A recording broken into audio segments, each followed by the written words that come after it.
5개 계열에 총 6개의 과목을 준비하는 것이 수능 학습이다. 남아있는 시간에 비해서 우리 학생들이 집중적으로 공부할 수 있는 과목들은 상당히 한정적이죠. 탐구 과목 같은 경우에는 크게는 사회탐구, 과학탐구, 직업탐구 이렇게 해서 이제 3개 계열로 이루어져 있는데, 사회탐구 같은 경우에는 생활윤리, 윤리와 사상, 한국지리, 세계지리, 동아시아, 세계사, 정치와 법, 경제, 사회문화 해서 총 9개의 과목 중에서 내가 마음대로 2과목을 선택할 수 있는 이른바 자율선택 2과목으로 이루어져 있습니다. 과학탐구 같은 경우에는 물리학 1, 2, 화학 1, 2, 생명과학 1, 2, 지구과학 1, 2 총 8개의 과목 중에서 내가 마음대로 선택할 수 있는 2과목, 즉 자율선택 2과목으로 이루어져 있죠. 다만 과학탐구 같은 경우에는 서울대를 도전하지 않는 자들은 2를 굳이 할 필요가 없다. 세 번째로 소개해드릴 게 이제 직업탐구잖아요. 특성화고 학생들이 실질적으로 가장 많이 접근을 하고 있고 준비를 하는 이 직업탐구는 여태까지 설명드린 사회탐구, 과학탐구와는 좀 다르게 공통지정이라고 해서 공통 한 과목이 있습니다. 바로 성공적인 직업생활이라고 하는 이 공통 과목은 어떤 계열이든 상관없이 모든 특성화고 학생들이 같이 공통으로 시험을 본다고 보시면 되고, 이거 이외에 한 과목을 선택하게 되어 있는데요. 계열에 맞춰서 공업일반, 상업경제, 인간발달, 농업기초, 수산, 해운 중에서 한 과목을 선택하게 되어 있습니다.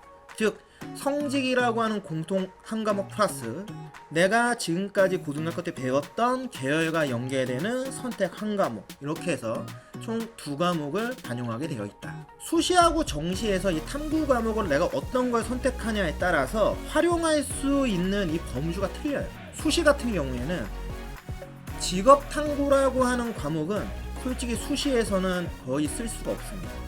즉 우리가 수시에서 수능 과목을 활용하겠다라고 하는 거는 결국에는 수능 최저라고 하는 걸 활용하겠다라고 하는 건데, 인서울 안에 있는 4년제 대학을 기준으로 해서 말씀을 드리면 인서울 안에 있는 대학들의 교과 수능 최저에서는 직업탐구를 반영하고 있지 않습니다. 그러니까 어떻게 보면은 교과 전형 자체가 특성화고 학생들을 허용해주지 않는 것도 굉장히 큰 허들이긴 하지만, 그나마 소수의 몇몇 대학들이 그래도 교과 전형에서 특성화고 학생들을 허용해주는데, 그 와중에도 수능 최저에서 탐구만큼은 직업탐구가 아닌 사회탐구나 과학탐구를 보라고 이야기하고 있죠. 그러다 보니 실제로 수시에서 내가 수능 최저를 준비하기 위해서 탐구 과목을 하겠다라고 하는 거는 솔직히 거의 의미가 없다. 수능 최저에서 가장 크게 활용할 수 있는 과목이 바로 무엇이냐? 바로 사회탐구하고 과학탐구겠죠. 사회탐구 같은 경우에는 이제 인문계열 아니면 예체능 계열에서의 수능 최저로 주로 활용을 하고 있고요. 과학탐구 같은 경우에는 자연계열 그리고 인문계열, 예체능까지 모든 계열에서 수능 최저로 활용이 가능한 탐구 과목이라고 보시면 됩니다. 그러다 보니 내가 특성화고인데 불구하고 수시에서 수능 최저를 맞추겠다라고 만약에 내가 결정을 하고 준비를 한다면 직업탐구가 아닌 사회탐구나 과학탐구를 준비해야 된다. 이렇게 일단은 말씀을 좀 드릴 수 있을 것 같고, 정시 같은 경우에는 직업탐구하고 사회과학이라고 하는 이 탐구 계열 크게 이제 2가지로 분류해서 말씀을 드릴 수 있는데, 직업탐구 같은 경우에는 특성화고 전형이라고 하는 이 전형에서는 압도적으로 유리한 과목이라고 일단 생각하시면 됩니다. 그러다 보니까 특성화고 전형을 활용하겠다고 한다면 무조건 일단 1순위는 직업탐구를 활용하는 게 가장 좋다. 다만 이 직업탐구가 정시 전형 같은 경우에도 일반 정시, 특히 인서울 안에 있는 대학을 기준으로 했을 때는 일반 정시 전형에서는 이 직업탐구를 거의 반영하고 있지 않습니다.